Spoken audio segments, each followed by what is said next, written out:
نحمده ونصلي على رسوله الكريم أما بعد.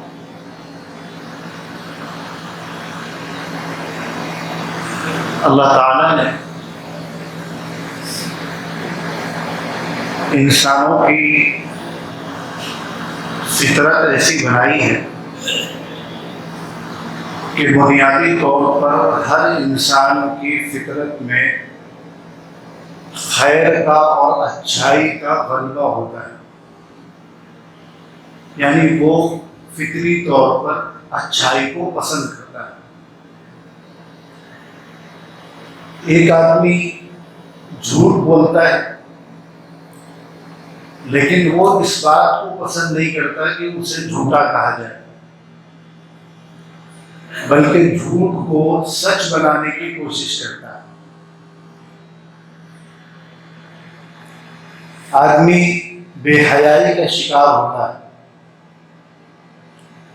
لیکن وہ اس بات کو پسند نہیں کرتا کہ اس کو اس طرح سے جانا اور پہچانا جائے. اگر کوئی کہہ دے کہ تم جھوٹے ہو یا دھوکے باز ہو یا بڑے بے حیا ہو، تو گرچہ یہ ساری چیزیں اس انسان کے اندر موجود ہو لیکن اس کو اس سے تکلیف پہنچتی ہے. اسی چیز کو جناب رسول اللہ صلی اللہ علیہ وسلم نے فرمایا کہ ہر بچے کو اللہ تعالیٰ نے اسلامی فطرت پر پیدا کیا ہے. بعد میں اس کے والدین اس کو یہودی بناتے ہیں، نصرانی بناتے ہیں یا کچھ اور بناتے ہیں، لیکن انسان کی جو اپنی فطرت ہے وہ یہی ہے. کل مولود یولد علی الفطرہ، کہ ہر بچہ اپنی صحیح فطرت پر پیدا ہوتا ہے. لیکن دنیا میں آ جانے کے بعد کچھ ماحول کی وجہ سے، باہر کے لوگوں کی وجہ سے، دوسری وجوہات سے انسان برائیوں کا شکار ہوتا ہے، گناہ کی طرف اس کا میلان ہوتا ہے، دین سے دور بھاگتا ہے، فطرت سے دور بھاگتا ہے. پھر اسی طرح ایک انسان خراب ہوتا ہے، دوسرا خراب ہوتا ہے. جب بہت سارے انسان خراب ہونے لگتے ہیں تو پھر معاشرہ اور سوسائٹی خراب ہو جاتی ہے. جو چیزیں کسی بھی انسان پر سب سے زیادہ اثر انداز ہوتی ہیں اور کسی کو بھی اچھا اور برا بنانے میں جن چیزوں کا سب سے زیادہ کردار ہوتا ہے وہ دو چیزیں ہیں، ایک تعلیم ہے اور ایک ماحول ہے. ماحول کا کسی بھی انسان کو بنانے اور بگاڑنے میں بہت بڑا رول ہوتا ہے. ہم دیکھیں پانی کی جو فطرت ہے، پانی کا جو اپنا نیچر ہے وہ ٹھنڈا ہے. اس کو بالکل نیوٹرل موڈ پر رکھا جائے تو وہ ٹھنڈا ہی رہے گا، گرم نہیں ہوگا.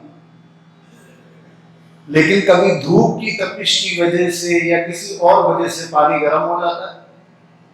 یہ ماحول کا اثر ہے.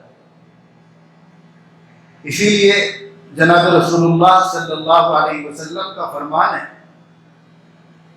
کہ اچھی صحبت اور بری صحبت کا فرق بتلاتے ہوئے آپ نے بتلایا کہ جس طرح مشک والے آدمی کے پاس، جس کے پاس مشک ہو، مشک ایک طرح کی خوشبو ہوتی ہے، اس کے ساتھ رہو گے تو بھلے تمہیں مشک ملے یا نہ ملے لیکن خوشبو ضرور ملے گی. اور بری صحبت کی مثال دیتے ہوئے بتلایا کہ جو بھٹی میں دھواں جھونکنے والا ہوتا ہے کہ اس کے ساتھ اگر رہو گے تو تمہارے کپڑے جلے یا نہ جلے لیکن اس کا دھواں تمہیں ضرور لگے گا. تو یہ اچھی اور بری صحبت کی مثال بیان فرمائی، ماحول کی مثال بیان فرمائی. قرآن کریم نے خاص طور پر صحبت کو یعنی ساتھ، اچھے ساتھ کا اور اچھے ماحول پر بہت زیادہ زور دیا۔ اللہ تعالیٰ نے فرمایا یا ایھا الذین آمنوا اتقوا اللہ وکونوا مع الصادقین، اے ایمان والو اللہ سے ڈرو اور سچے لوگوں کے ساتھ رہو۔ اچھا، اگر ہم غور کریں تو ہم تو اس بات کے مکلف ہیں کہ ہم مسلمان ہوں، ہم نماز پڑھیں، ہم روزہ رکھیں، ہم تلاوت کریں، یہ بنیادی چیزیں ہیں۔ ہم اپنے آپ میں اچھے بنیں، ہم اپنے آپ میں ٹھیک ہو، لیکن دیکھیں کہ اللہ تعالیٰ نے ان چیزوں کا حکم دینے کے ساتھ ساتھ اس بات پر بھی زور دیا کہ نہیں، صرف اتنا کافی نہیں ہے، تمہارا ساتھ بھی ایسے لوگوں کا ہونا چاہیے، ایسے ماحول میں تمہیں رہنا چاہیے۔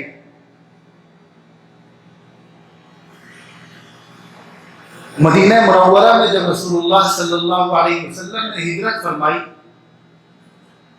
تو سارے مسلمانوں سے کہہ دیا گیا، جو لوگ ایمان لا چکے تھے، کہ سب مدینے پہنچے۔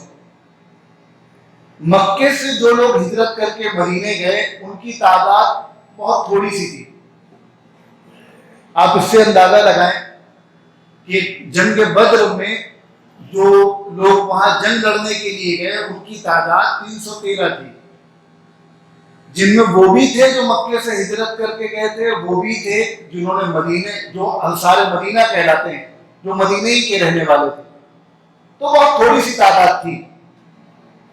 لیکن جب 8 سال کے بعد رسول اللہ صلی اللہ علیہ وسلم نے مدینے سے مکے کا سفر کیا اور مکہ فتح کیا، جسے فتح مکہ کہا جاتا ہے، تو اس موقع پر جو لشکر آپ کے ساتھ مکے کی طرف گیا اس کی تعداد 10,000 بتلائی جاتی ہے۔ اور ایسا بھی نہیں ہے کہ پورا مدینہ خالی ہو گیا تھا، بلکہ بڑی تعداد میں مسلمان مدینے میں موجود بھی تھے ان کے علاوہ۔ تو ان سارے لوگوں کو، یہ سارے لوگ مدینے میں کیوں آ کر جمع ہوئے؟ اسی لیے جمع ہوئے تاکہ ایک اچھا ماحول مل سکے اور اس ماحول سے ایک اچھا معاشرہ بن سکے۔ اور اسی ماحول کا اثر تھا کہ اللہ کے نبی صلی اللہ علیہ وسلم نے اپنی زندگی میں ایک ایسی جماعت تیار کر دی کہ انبیاء کرام کے بعد زمین پر اس سے اچھی کوئی دوسری جماعت نہیں، ان سے زیادہ سچ بولنے والے، ان سے زیادہ امانت دار، دیانت دار، نظر پاکیزہ، دل پاکیزہ، سوچ پاکیزہ، ایک دوسرے کے ہمدرد، خیر خواہ۔ تو یہ ماحول کا اثر تھا، اس ماحول میں رہ کر وہ اس طرح بن گئے۔ کئی مرتبہ ایسا ہوتا تھا کہ مدینہ منورہ میں جب باہر سے کوئی ڈیلیگیشن آتا تھا ملنے کے لیے، عیسائیوں کا یا کسی دوسرے مذہب کے ماننے والوں کا، تو حضور صلی اللہ علیہ وسلم ان سے مسجد نبوی میں میٹنگ کرتے تھے۔ ایک وجہ تو یہ تھی کہ وہ مسجد ایک طرح سے ہر کام کا سینٹر تھی، مرکز تھی، مسجد بھی وہی تھی اور پارلیمنٹ بھی وہی تھا، سارے کام وہاں سے ہوا کرتے تھے۔ اور ایک وجہ یہ بھی تھی کہ مسجد کے ماحول کا اثر پڑے۔ ایک صحابی ہیں حضرت ثمامہ رضی اللہ عنہ، ان کے واقعات میں لکھا ہے کہ جب وہ گرفتار ہوئے، جب ایمان نہیں لائے تھے، تو ان کو غالباً انہی کو اللہ کے نبی نے مسجد نبوی میں کہا کہ ان کو ایک ستون سے باندھ دو اور یہ مسجد میں ہی رہیں۔ کیوں؟ تاکہ یہ مسلمانوں کو دیکھیں، نماز پڑھتے ہوئے دیکھیں، دوسرے کام کاج کرتے ہوئے دیکھیں، انہیں مسلمانوں کا ماحول ملے۔ ماحول کی اتنی اہمیت ہے۔ آپ صلی اللہ علیہ وسلم نے مختلف طریقوں سے ماحول بنانے کا حکم دیا ہے، جیسا کہ آپ نے اچھے لوگوں کی صحبت اختیار کرنے کا حکم دیا، قرآن میں بھی دیا، کونوا مع الصادقین، سچے لوگوں کے ساتھ رہو۔ اس کے علاوہ بھی اور بھی بہت ساری آیتیں، حضور صلی اللہ علیہ وسلم نے بھی حکم دیا کہ اچھے لوگوں کی صحبت اختیار کرو۔ ماحول کی دین میں اتنی اہمیت ہے کہ فرمایا گیا کہ فرض نمازوں کے علاوہ کی جتنی نمازیں انہیں گھروں میں پڑھا جائے. فرض تو فرض ہے، اسے تو جماعت کے ساتھ ادا کرنا ہے، لیکن فرض سے پہلے اور بعد کی جو بھی سنتیں مؤکدہ ہیں، نوافل ہیں، غیر مؤکدہ ہیں، دوسری نمازیں، افضل اور بہتر یہ ہے کہ انہیں گھر میں ادا کیا جائے. اور اس کی آپ اندازہ لگائیں کہ مسجد سے زیادہ بابرکت جگہ کون سی ہو سکتی ہے؟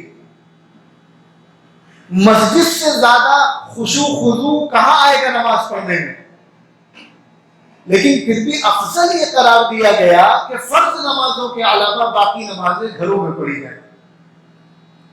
اور اس کی وجہ یہی سمجھ میں آتی ہے تاکہ گھر میں چھوٹے بچے اپنے بڑوں کو نماز پڑھتا ہوا دیکھیں. ایک موقع پر آپ نے فرمایا کہ گھروں کو قبرستان نہ بناؤ، گھروں میں نماز پڑھا کرو. جب چھوٹے بچے اپنے بڑوں کو گھروں میں نماز پڑھتا ہوا دیکھتے ہیں تو وہ بھی اس کی نقل کرتے ہیں. اسی طرح آپ نے تاکید فرمائی گھر میں تلاوت کرنے کی، اور یہاں پر بھی یہی فرمایا کہ گھروں کو قبرستان نہ بناؤ بلکہ گھروں میں تلاوت کا معمول بناؤ. یعنی تلاوت کرنے کا تو الگ ایک حکم ہو گیا، گھر میں تلاوت کرو. اور آپ نے ایک موقع پر فرمایا کہ جس گھر میں سورہ بقرہ کی تلاوت کی جاتی ہے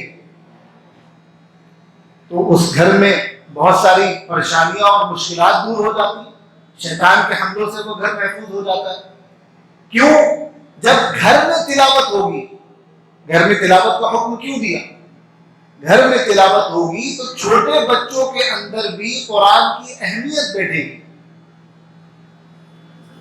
چھوٹی عمر سے ان کو یہ احساس ہوگا کہ یہ قرآن ہے، اللہ کی کتاب ہے، اس کو پڑھنا ہے. آج مجھے معاف کیجیے گا، میں مثال دیتا ہوں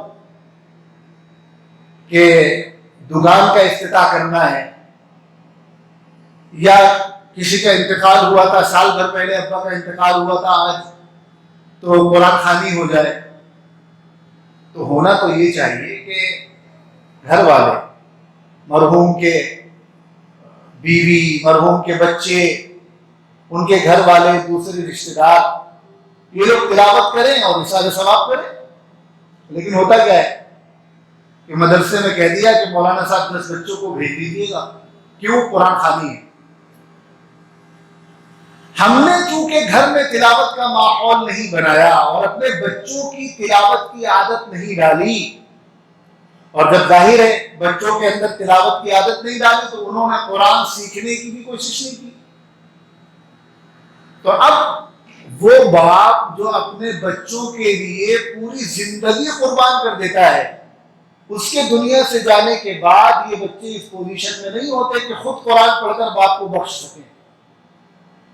یہ کنڈیشن ہو جاتی ہے.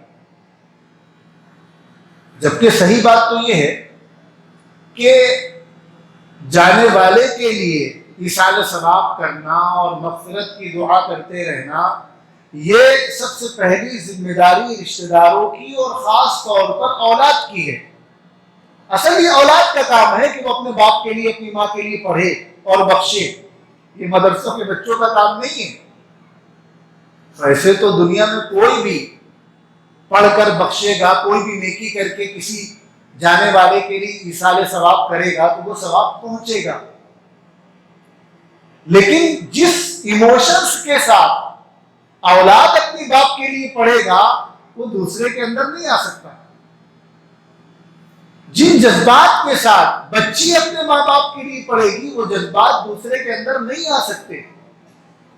تو ہمارے یہاں یہ جو قرآن خوانی کا کلچر ہے کہ مدرسے سے 10-15 بچوں کو بلا لیا، یہ ٹھیک نہیں ہے. ہمیں اسے کم کرنا چاہیے بلکہ ختم کرنا چاہیے.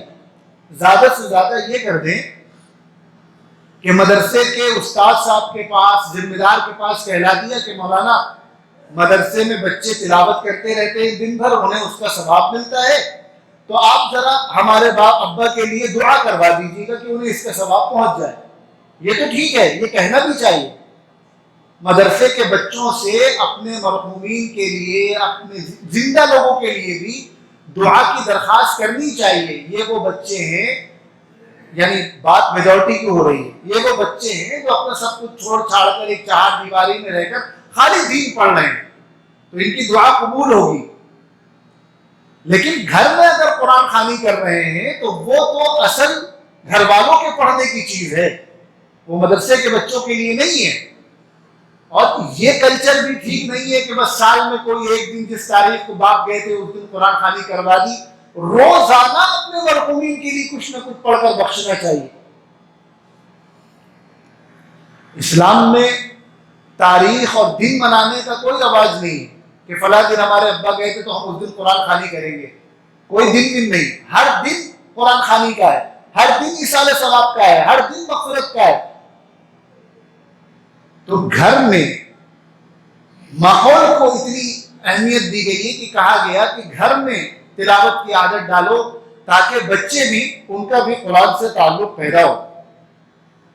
اسی طرح فرمایا گیا کہ گھر میں اللہ کا ذکر کثرت سے کرو.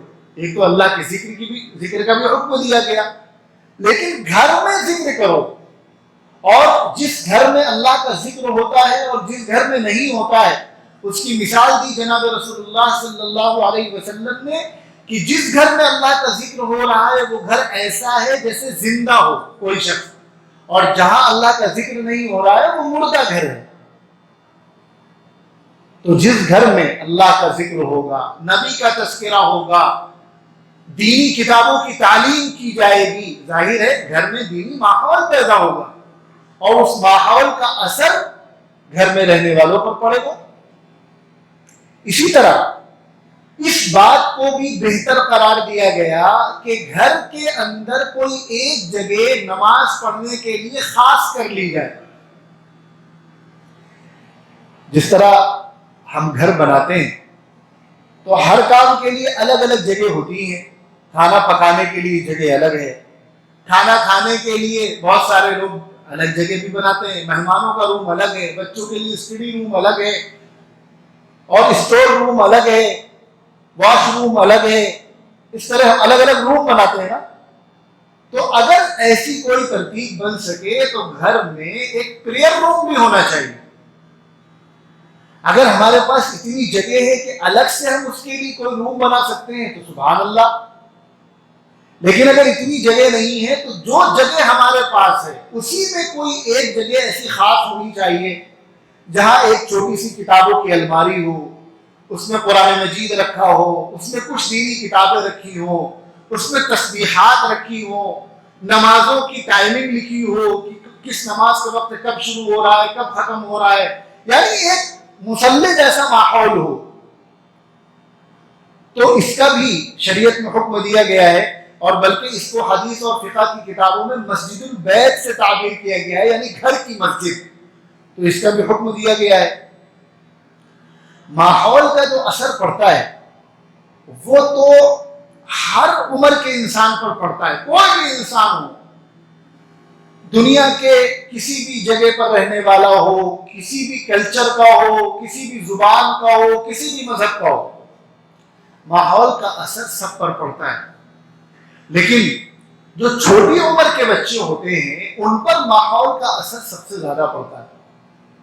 ان کا ذہن ابھی خالی ہوتا ہے. جیسے جیسے انسان کی عمر بڑھتی ہے اور شعور آنا شروع ہوتا ہے، سمجھ آنی شروع ہوتی ہے، تو وہ اپنی میموری میں چیزیں اس کے بھرنا شروع ہو جاتی ہیں. اور ظاہر ہے اگر اس کو شروع سے ماحول نہیں ملا ہے تو پھر اس میں صحیح غلط ہر طرح کی چیزیں بھر جاتی ہیں. لیکن جب میموری بالکل خالی ہوتی ہے، جو بچے کی چھوٹی عمر ہے 2.5 سال کے بعد کی، 3 سال اور 4 سال کی، اس عمر میں میموری بچے کی بالکل خالی ہے. اب اس کو جو ماحول مل گیا، جو اس نے اپنے گھر میں ہوتا ہوا دیکھ لیا، بچے نے باپ کو جو کرتا ہوا دیکھا، بچی نے ماں کو جو کرتا ہوا دیکھا، آپ یہ سمجھ لیجئے کہ اب وہی اس کی بنیاد رکھی جا رہی ہے. جو وہ اپنے بڑوں کو اور اپنے گھر میں ہوتا ہوا دیکھے گا، اس اس بچے کا ذہن وہی بنے گا، پھر بڑے ہونے کے بعد ہم لاکھ اس کو حافظ جی کے پاس بیٹھا دیں، لاکھ اس کو مولانا کے پاس لے آئیں، لاکھ اس کو جماعت میں بھیج دیں، لیکن اس عمر میں اگر اس کو گھر کا ماحول اچھا نہیں ملا تو سمجھ لیجیے کہ اس کی جو نیو ہے وہی کمزور ہو جائے گی۔ عام طور پہ یہ سمجھا جاتا ہے کہ یہ 2-2.5 سال کا بچہ، اس کو تو کوئی سمجھ ہی نہیں ہے۔ آپ ذرا دیکھیں، بہت آسان سی مثال دے کر میں آپ کو سمجھاتا ہوں۔ ایک بچہ پیدا ہوا، وہ کوئی لینگویج نہیں جانتا ہے، کوئی زبان نہیں جانتا ہے، یہ جو 2-2.5 سال کے بعد وہ بولنا شروع کرتا ہے تو ہندوستان میں رہنے والا بچہ ہندی بول رہا ہے، انگلینڈ میں رہنے والا انگلش بول رہا ہے، عرب میں رہنے والا عربی بول رہا ہے، تو یہ زبان اسے کیسے آئی؟ ایک عرب میں رہنے والا خاندان، ایک فیملی، بچہ عرب میں پیدا ہو اور پھر آ کر انڈیا شفٹ ہو جائے، تو آپ بتائیے وہ بچہ عربی بولے گا یا ہندی بولے گا؟ ظاہر ہے ہندی بولے گا۔ یہاں پیدا ہونے والا بچہ آپ اس کو پیدا ہوتے ہی عرب لے کر شفٹ ہو جائے تو جب وہ 2-2.5 سال کا ہوگا تو عربی بولے گا یا ہندی بولے گا؟ یا یہاں بچہ یہی رہے انڈیا میں لیکن گھر میں سب عربی بولنے والے ہوں، اس کے ماں باپ عربی بولنے والے ہوں، اب یہ بچہ جو 2-2.5 سال کے بعد بولنا شروع کرے گا 3 سال کے بعد تو عربی بولے گا کہ اردو بولے گا؟ ظاہر ہے وہ وہی زبان بولے گا جو زبان اس گھر میں بولی جا رہی۔ تو پتہ یہ چلا کہ ہم جو سمجھتے ہیں نا کہ یہ 1.5 سال اور 2 سال کا بچہ کچھ نہیں سمجھ رہا ہے، وہ سمجھ تو نہیں رہا ہے لیکن آٹومیٹیکلی ہمارے الفاظ، ہماری بات چیت اس کی میموری میں جا کر قید ہو رہی ہے۔ ہم جو کچھ کر رہے ہیں وہ سب قید ہو رہا ہے لیکن ابھی اس کو سمجھ میں نہیں آ رہا ہے۔ جب اس کو سمجھ میں آئے گا تو اس کی میموری سے یہی چیز نکلے گی۔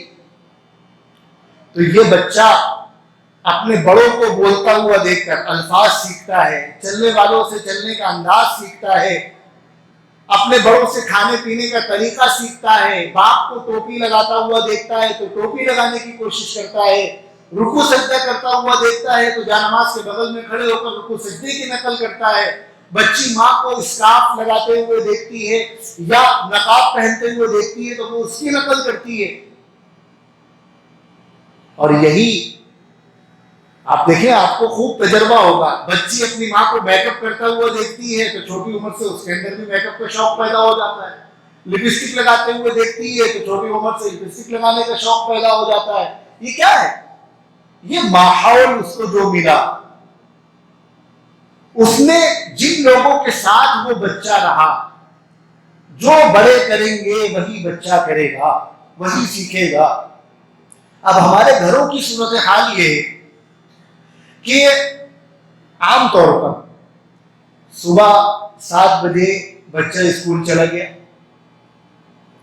دوپہر میں تھکا ہارا وہ گھر آیا تو اب وہ آرام کرے گا،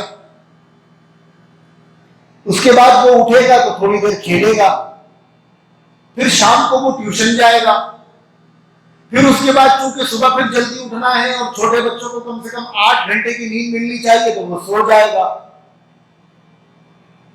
اس پورے 24 گھنٹے کے شیڈول میں دین کہاں ہے؟